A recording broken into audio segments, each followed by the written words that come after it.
Ada yang kontras di antara Ganjar Pranowo dan Prabowo Subianto dalam menghadapi Pilpres 2024. Dan bisa jadi perbedaan tersebut bakal menyebabkan kekalahan Prabowo untuk keempat kalinya berturut-turut di pemilihan presiden, wakil presiden.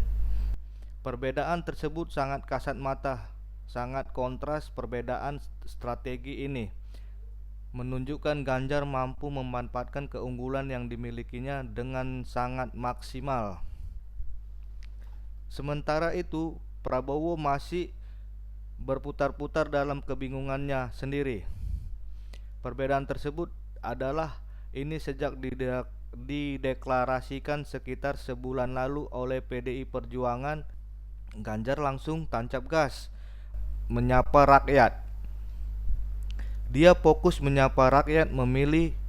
Selain itu, Ganjar juga langsung memompakan tenaga yang besar kepada mesin partai PDI Perjuangan. Setiap berkeliling daerah, dia melakukan konsolidasi pada kader dan para caleg PDIP. Itulah mesin politik dahsyat yang bakal bekerja buat kemenangan Ganjar PDIP dalam 9 bulan ke depan. Para caleg PDIP punya calon presiden yang bisa mereka jual, bisa mereka tumpangin dalam berkampanye untuk pemilihan legislatif.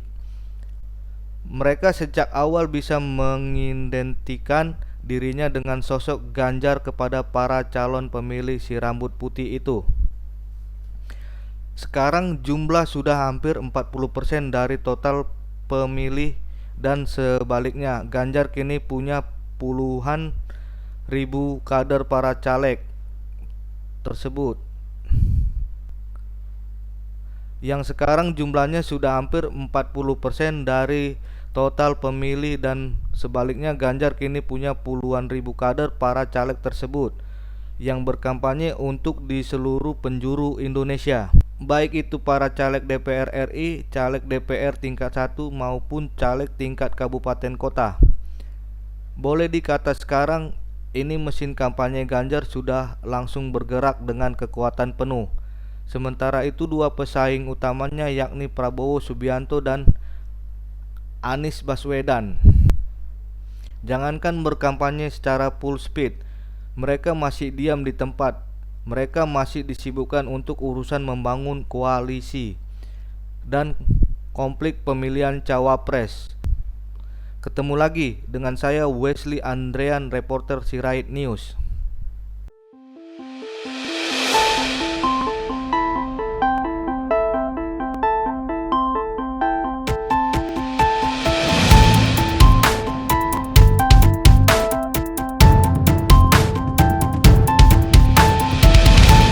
Jangan lupa klik tombol subscribe di channel Sirait Media, tempatnya berita dan hiburan.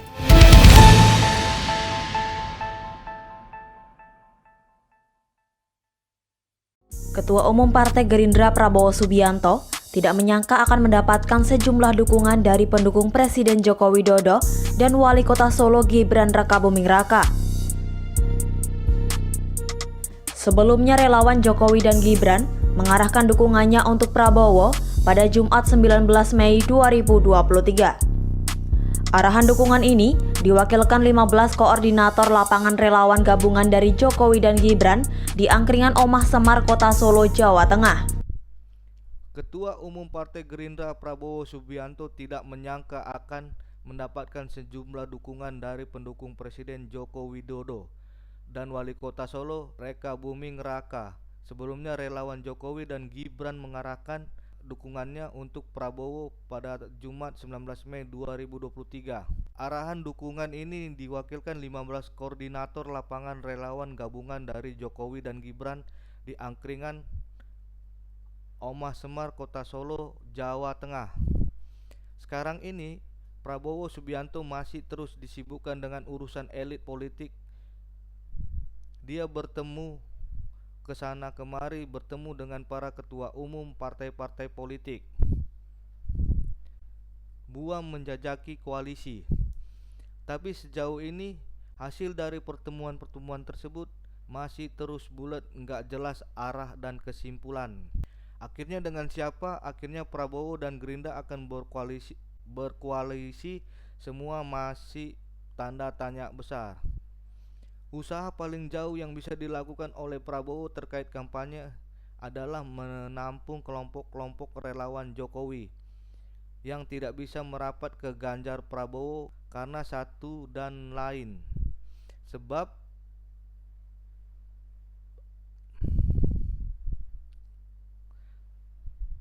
Tapi sayangnya kelompok-kelompok relawan tersebut tampaknya mereka cuman besar di media dan medsos aja. Coba lihat deh video pertemuan yang dilakukan Prabowo dengan kelompok-kelompok relawan tersebut. Mereka hanya sebatas bertemu ya di rumah Prabowo atau di restoran. Ini menunjukkan jumlah relawan, jumlah orang yang sejauh ini bisa dikumpulkan. Kondisi ini sangat kontras dengan konsolidasi relawan pendukung Ganjar di berbagai daerah.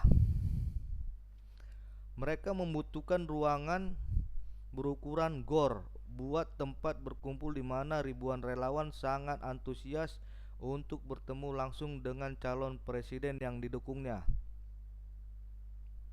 Sekarang ini sudah ribuan organisasi relawan yang mendaftarkan diri ke posko relawan yang dibentuk PDIP untuk bersinergikan langkah mereka dengan partai. Boleh dikatakan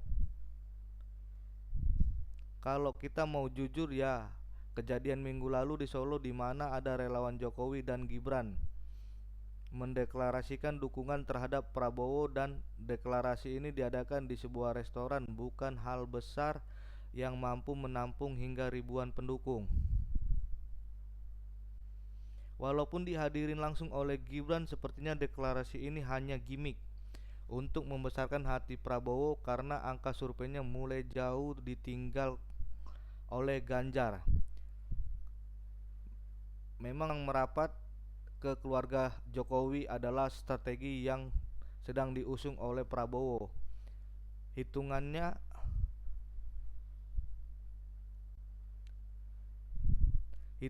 tim ses dalam kelompok relawan yang merapat ke Prabowo sederhana saja, seperti di Pilpres tahun 2019 lalu. Jokowi menang dengan sekitar 55% suara, sedangkan Prabowo hanya mendapatkan 45% suara. Hitungannya, kalau saja ada 20% pendukung Jokowi yang bisa dibujuk untuk beralih mendukung Prabowo, maka Prabowo bakal menang Pilpres 2024 dengan 55% suara. Angkanya berbalik dari tahun 2019. Makanya masalah krusial dari Prabowo adalah mendapatkan dukungan dari Jokowi. Kalau bisa Presiden Jokowi nantinya memberikan dukungan hanya kepada satu capres saja, yakni Prabowo. Tapi tampaknya akan sangat sulit buat merangkap Jokowi agar berseberangan dengan PDI Perjuangan partai sendiri. Harapan yang paling realistis adalah Prabowo dan Ganjar harus rela berbagi sama mendapatkan dukungan dari Jokowi. Masalah ini harus disadari oleh Prabowo.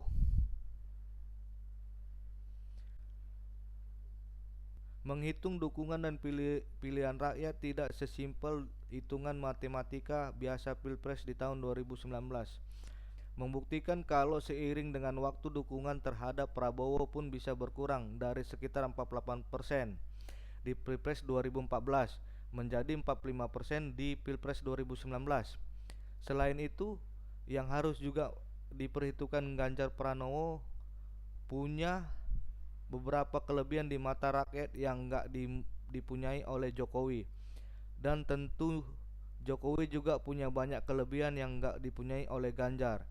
Makanya berhadapan dengan Ganjar sama sekali enggak identik dengan berhadapan dengan Jokowi.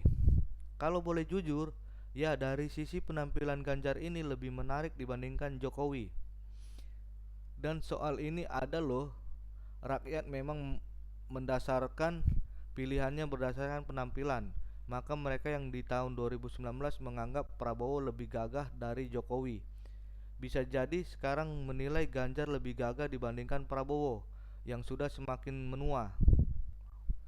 Selain itu, Ganjar punya hubungan sangat erat dengan NU, organisasi Islam terbesar Indonesia dan dunia, melalui istrinya yang merupakan cucu dari seorang ulama besar. Hubungan ini nggak dipunyai oleh Jokowi. Selain dia harus memilih wapres dari kalangan NU. Yang ketiga, Ganjar lebih pintar berkomunikasi, lebih pintar berbicara dibandingkan dengan Jokowi. Dia lebih lugas dengan kata-kata dan menyampaikan pikiran-pikirannya. Makanya terkait masalah Piala Dunia usia 20, angka survei Ganjar cuma anjlok sebesar aja pasca deklarasi angkanya, malah naik melebihi angka sebelumnya. Masalah Piala Dunia muncul soal manajemen krisis Ganjar lebih cepat dalam mengatasinya. Dalam sosok Ganjar, Prabowo menghadapi lawan yang sama sekali berbeda dibandingkan Jokowi. Jadi jelas, ini bukan cuma soal perhitungan matematika. Ini bukan cuma soal perhitungan matematika biasa. Di survei terakhir SMRC untuk data bulan Mei, angka survei Ganjar sudah unggul 7% dari Prabowo. 39,2% berbanding 32,1%. Selisih angka ini menjauh dari hasil survei sebelumnya, di mana selisihnya cuma kurang dari 2%.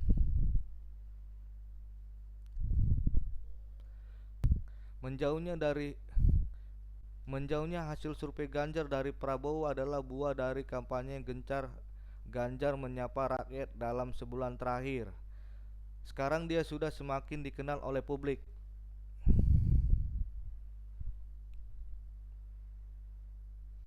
Menurut survei bulan Mei, masyarakat yang sekarang sudah kenal dengan sosok Ganjar naik tajam mencapai 84%. Rakyat naik 7% dibandingkan dengan hasil survei sebulan sebelumnya. Sementara itu, mereka yang kenal Prabowo cenderung setengahnya sudah mentok di angka 96%. Kalau kondisi ini nggak berubah, Prabowo masih sibuk berkutat soal urusan koalisi yang tidak kunjung beres juga. Hanya berkutat melayani elit politik. Dia sebetulnya sedang membiarkan Ganjar untuk melenggang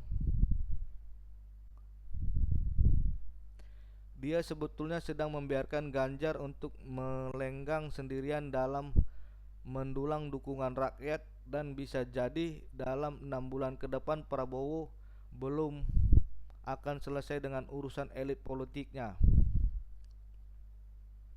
Ini dan selama ini pula Ganjar bakalan bebas kampanye sendirian menyapa rakyat dari Sabang sampai Merauke. Kalau kondisi ini terus dibiarkan, bisa jadi ini kemungkinan loh. Ya, bisa jadi di saat pendaftaran Capres dan Cawapres di pertengahan bulan November mendatang. Ganjar praktis sudah memenangkan pertarungan angka surveinya di saat itu. Bisa jadi sudah kokoh melampaui 50%. Dia tidak mungkin terkejar lagi dalam masa kampanye yang hanya tersisa 3 bulan saja. Kalau ini sampai kejadian ya kita bisa memuji kejeniusan strategi kampanye PDIP yang bergerak super cepat. Di sisi lain, kita bisa menertawakan kebodohan dan kegugupan Prabowo dan tim kampanyenya dalam menghadapi serangan kilat PDIP ini. Mereka lupa dalam setiap pemilihan yang memberikan suara adalah rakyat. One man one vote. Karena kunci kemenangan adalah menyapa rakyat, bukan engkau bertemu di elit politik.